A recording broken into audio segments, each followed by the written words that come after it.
ಸ್ನೇಹಿತರೆ ನಮಸ್ಕಾರ. ಜೈಕಾಂತ್ ಗಜಾ ಚಾನೆಲ್ನ ಮತ್ತೊಂದು ವಿಡಿಯೋಗೆ ನಿಮಗೆಲ್ಲರಿಗೂ ಪ್ರೀತಿಯ ಸ್ವಾಗತ. ಈ ಬಾರಿ ಮತ್ತೊಂದು ವಿಸ್ಮಯಕಾರಿ ಇಂಟ್ರೆಸ್ಟಿಂಗ್ ವಿಡಿಯೋವನ್ನು ನಿಮಗೋಸ್ಕರ ಹೊತ್ತುಕೊಂಡು ತಂದಿದ್ದೀವಿ. ವಿಡಿಯೋ ನೋಡೋಕ್ಕೆ ಮೊದಲು ನೀವು ನಮ್ಮ ಚಾನಲ್ಗೆ ಸಬ್ಸ್ಕ್ರೈಬ್ ಆಗದಿದ್ದರೆ ಕೂಡಲೇ ಸಬ್ಸ್ಕ್ರೈಬ್ ಆಗಿ, ಲೈಕ್ ಮಾಡಿ. ಮತ್ತಷ್ಟು ಕುತೂಹಲಕಾರಿ ವಿಡಿಯೋಗಳಿಗಾಗಿ ಬೆಲ್ ಬಟನ್ ಒತ್ತೋಕೆ ಮರೆಯಲೇಬೇಡಿ. ಸ್ನೇಹಿತರೆ, ಈ ವಿಡಿಯೋ ಶುರು ಮಾಡೋಕ್ಕೆ ಮೊದಲು ನಾವು ನಿಮಗೆ ಒಂದಷ್ಟು ಇಂಟ್ರೆಸ್ಟಿಂಗ್ ಫ್ಯಾಕ್ಟ್ಸನ್ನು ಕೊಡ್ತೀವಿ. ಇದು ಅಂತಿಂತಹ ದೇಗುಲವಲ್ಲ. ಸುತ್ತಲೂ ಆವರಿಸಿರುವ ದಟ್ಟಾರಣ್ಯವನ್ನು ದಾಟಿ ಮುಂದೆ ಚಲಿಸಿದಾಗ ಹಚ್ಚ ಹಸಿರಿನ ಮಧ್ಯೆ 500 ವರ್ಷಗಳ ಇತಿಹಾಸ ಇರುವ ಪರಮ ಪವಿತ್ರ ದೇಗುಲ ಸಿಗುತ್ತೆ. ಅಂದಹಾಗೆ ಇದು ದೇಗುಲವೂ ಹೌದು, ದರ್ಗಾವೂ ಹೌದು. ಯಾಕೆಂದರೆ ಇಲ್ಲಿ ಒಂದೇ ಸೂರಿನಡಿ ಹಿಂದೂಗಳು, ಮುಸಲ್ಮಾನರು ದೇವರಿಗೆ ಪೂಜೆ ಸಲ್ಲಿಸ್ತಾರೆ. ನಿಮಗೆ ಅಚ್ಚರಿ ಅನ್ನಿಸಬಹುದು, ಇಲ್ಲಿ ಮುಸಲ್ಮಾನರು ಹಿಂದೂ ದೇವರಿಗೂ ಪೂಜೆ ಮಾಡ್ತಾರೆ, ಹಿಂದೂಗಳು ಕೂಡ ದರ್ಗಾಗೆ ನಮಸ್ಕಾರ ಮಾಡ್ತಾರೆ. ಯಾಕೆಂದ್ರೆ ಇದೊಂದು ಪರಮ ಪವಿತ್ರವಾದ ಪುಣ್ಯ ಸ್ಥಳ. ಇಲ್ಲಿ ಮದುವೆ ಆಗದೆ ಇರೋರು, ಮಕ್ಕಳು ಆಗದೆ ಇರೋರು ಸೇರಿದಂತೆ ಜೀವನದಲ್ಲಿ ಅನೇಕ ಸಂಕಷ್ಟಗಳನ್ನು ಎದುರಿಸುವವರು ಪ್ರಾರ್ಥನೆ ಮಾಡಿದ್ರೆ ಮನಸ್ಸಿನ ನೋವುಗಳು ಮಾಯವಾಗಿ ಬಿಡುತ್ತೆ ಅನ್ನೋ ನಂಬಿಕೆ ಇದೆ. ವೀಕ್ಷಕರೇ, ನಮಗೆ ಕರ್ನಾಟಕದ ಕರಾವಳಿ ಭಾಗ ಅಂದಾಕ್ಷಣ ಅಲ್ಲಿನ ಸುಂದರ ರಮಣೀಯ ಪ್ರದೇಶಗಳು ಹೇಗೆ ಕಣ್ಣೆದುರಿಗೆ ಬರುತ್ತೋ ಹಾಗೆಯೇ ಅಲ್ಲಿ ನಡೆಯುವ ಕೋಮು ಸಂಬಂಧಿತ ವೈಷಮ್ಯಗಳು ಕೂಡ ನೆನಪಾಗುತ್ತವೆ. ಒಂದು ಕಾಲದಲ್ಲಿ ಅಣ್ಣ ತಮ್ಮಂದಿರಂತಿದ್ದ ಹಿಂದೂ ಮುಸಲ್ಮಾನರು ಇಂದು ರಾಜಕೀಯ ಕಾರಣಕ್ಕಾಗಿ ನಾ ಹಿಂದೂ ನೀ ಮುಸ್ಲಿಂ ಅನ್ನೋ ಹಾಗೆ ಕತ್ತಿ ಹಿಡಿದು ಪ್ರಾಣವನ್ನೇ ತೆಗೆಯುವಷ್ಟರ ಮಟ್ಟಿಗೆ ಕೋಮುದ್ವೇಷ ಅನ್ನೋದು ಅಲ್ಲಿನ ಕೆಲ ಜನರ ತಲೆಯಲ್ಲಿ ತುಂಬಿದೆ, ಅರ್ಥಾತ್ ತುಂಬಿಸಿಟ್ಟಿದ್ದಾರೆ. ಆದರೆ ಇಂದು ಕೂಡ ಕರಾವಳಿ ಮಲೆನಾಡು ಭಾಗದ ಹಳ್ಳಿಗಳಲ್ಲಿ ಕೋಮುದ್ವೇಷದ ಸೋಂಕು ಸೋಕದಂತೆ ಜನರು ನೆಮ್ಮದಿಯಿಂದ ಬದುಕುತ್ತಿದ್ದಾರೆ. ಈ ದುಷ್ಟ ರಾಜಕಾರಣದ ಕಣ್ಣು ಆ ಹಳ್ಳಿಗಳತ್ತ ಬೀಳದಿರಲಿ ಎಂದು ಹಾರೈಸುತ್ತಲೇ ಇಂದಿನ ವಿಡಿಯೋವನ್ನ ನಿಮ್ಮೆದುರಿಗೆ ಇಡ್ತಿದ್ದೇವೆ. ಅಂದಹಾಗೆ ನಾವು ಇಷ್ಟೆಲ್ಲ ಪೀಠಿಕೆ ಹಾಕೋಕೆ ಕಾರಣ ಇಂತಹುದೇ ವೈಶಿಷ್ಟ್ಯಕರ ಊರಿನ ಬಗ್ಗೆ ಹೇಳೋಕೆ. ಮಲೆನಾಡಿನ ಹೆಬ್ಬಾಗಿಲು ಶಿವಮೊಗ್ಗ ಪ್ರವೇಶಿಸುತ್ತಿದ್ದಂತೆ ಹಸಿರ ತೋರಣದಂತೆ ನಿಮ್ಮನ್ನ ಶೆಟ್ಟಿಹಳ್ಳಿ ಅಭಯಾರಣ್ಯ ಸ್ವಾಗತಿಸುತ್ತೆ. ತಂಪಿನ ವಾತಾವರಣದಲ್ಲಿ ಹಾಗೆ ಮುಂದಕ್ಕೆ ಹೋದ್ರೆ ಕಾಡು ಕಣಿವೆಗುಂಟ ಅಂಕುಡೊಂಕಿನ ಹಸಿರು ಹಾದಿ. ಮುಕ್ಕಾಲು ತಾಸು ಕ್ರಮಿಸುವಷ್ಟರಲ್ಲಿ ಎದುರಾಗುತ್ತದೆ ಸಾಮರಸ್ಯದ ಸವಿಯನ್ನ ಜಗತ್ತಿಗೆ ಹಂಚುವ ಈ ಪುಟ್ಟ ಹಳ್ಳಿ. ಚೆಲುವೆಲ್ಲ ತನ್ನದೆನ್ನುವ ಮಲೆನಾಡು ತನ್ನ ಸಾಹಿತ್ಯಕ ಸಾಂಸ್ಕೃತಿಕ ಶ್ರೀಮಂತಿಕೆಯಿಂದಲೂ ಎಲ್ಲರ ಕಣ್ಮನ ಸೆಳೆಯುತ್ತಿದೆ. ಅಲ್ಲೊಂದು ಪುಟ್ಟ ಊರು ಸೌಹಾರ್ದತೆಯ ಕೇಂದ್ರವಾಗಿಯೂ ಎಲ್ಲರಿಗೂ ಮಾದರಿಯಾಗಿ ಬೆಳೆದು ನಿಂತಿದೆ. ಸ್ನೇಹಿತರೆ, ಈ ಹಳ್ಳಿಯ ವೈಶಿಷ್ಟ್ಯ ಏನೆಂದರೆ ಇಲ್ಲಿ ಒಂದೇ ಸೂರಿನಡಿ ಮಂದಿರ, ಮಸೀದಿಗಳೆರಡೂ ಇವೆ.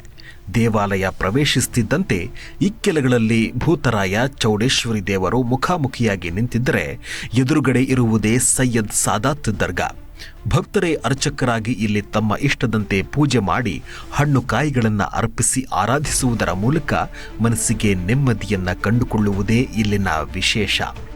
ಮುಸ್ಲಿಂ ಜನಾಂಗದವರಾದ ಮುಜಾವರರು ಅಂದರೆ ಉಸ್ತುವಾರಿ ಸಕ್ಕರೆಯ ಹೊದಿಕೆಯನ್ನ ದೇವರಿಗೊಪ್ಪಿಸಿ ಅರಬ್ಬಿ ಶ್ಲೋಕಗಳ ಪಠಣದೊಂದಿಗೆ ನವಿಲುಗರಿಯಲ್ಲಿ ತಲೆಸವರಿ ಸನ್ಮಂಗಳವನ್ನ ಹಾರೈಸುವುದು ಇಲ್ಲಿಯ ರೂಢಿ. ಅಲ್ಲಿ ಬಂದವರು ಇಲ್ಲಿಯೂ, ಇಲ್ಲಿ ಬಂದವರು ಅಲ್ಲಿಯೂ ಪ್ರಾರ್ಥಿಸಿ ಹೊರಡುತ್ತಾರೆ. ಹಿಂದೂ ದೇವರನ್ನ ಸುತ್ತಿ ಬರಲು ಹೊರಟವರು ಮಸೀದಿಯನ್ನು ಸುತ್ತಿ ಬರುತ್ತಾರೆ. ಹೀಗಾಗಿ ಇಲ್ಲಿ 2 ಧರ್ಮ ಸಂಸ್ಕೃತಿಗಳ ಆಚರಣೆಯ ಸಮ್ಮಿಲನವಾಗಿ ಭಾವೈಕ್ಯದ ಕೈಗನ್ನಡಿಯಾಗಿ ನಮ್ಮೆದುರು ನಿಲ್ಲುತ್ತೆ.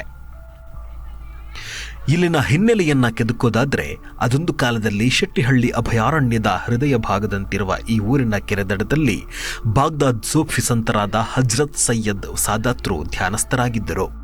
ಗ್ರಾಮದ ಅಣ್ಣ ತಂಗಿಯರಾದ ಭೂತರಾಯ ಚೌಡಮ್ಮರು ಹಾಲು ಹಣ್ಣು ಆಹಾರ ನೀಡುತ್ತಾ ಸಂತರಿಗೆ ನೆರವಾಗಿದ್ದರು. ಮುಂದೆ ಲೋಕ ಕಲ್ಯಾಣಕ್ಕಾಗಿ ಅಲ್ಲಿಯೇ ಜೀವಂತ ಸಮಾಧಿಯಾದ ಹಜ್ರತ್ ಸೈಯದ್ ಸಾದಾತ್ ಸಂತರ ಅಕ್ಕಪಕ್ಕದಲ್ಲೇ ಭೂತರಾಯ ಚೌಡಮ್ಮರು ನೆಲೆ ನಿಂತರು. ನಂತರದಲ್ಲಿ ಆ ಜಾಗವು ಹಿಂದೂ ಮುಸ್ಲಿಂ ಧರ್ಮಗಳ ಶ್ರದ್ಧಾ ಕೇಂದ್ರವಾಗಿ ಉಳಿಯಿತು. ಇದೆಲ್ಲ ಈಗಲೂ ಇಲ್ಲಿನ ಜನರಲ್ಲಿರುವ ನಂಬಿಕೆ ಮತ್ತು ವಿಶ್ವಾಸ. ಸ್ನೇಹಿತರೆ, 3 ಮೈಲಿಯಾಚೆಯ ಕಾಡುಗುಡ್ಡದ ತುದಿಯಲ್ಲಿರುವ ಗುಹೆಯಲ್ಲಿನ ಬಸವನ ಬಾಯಿಯಿಂದ ಚಿಮ್ಮುವ ತೀರ್ಥವು ಹಣಗೆರೆ, ಬಸವನಗದ್ದೆ ಮತ್ತು ಅಲಸೆ ಕ್ಷೇತ್ರಕ್ಕೆ ವರ್ಷವಿಡೀ ನಿರಂತರವಾಗಿ ಹರಿಯುತ್ತೆ.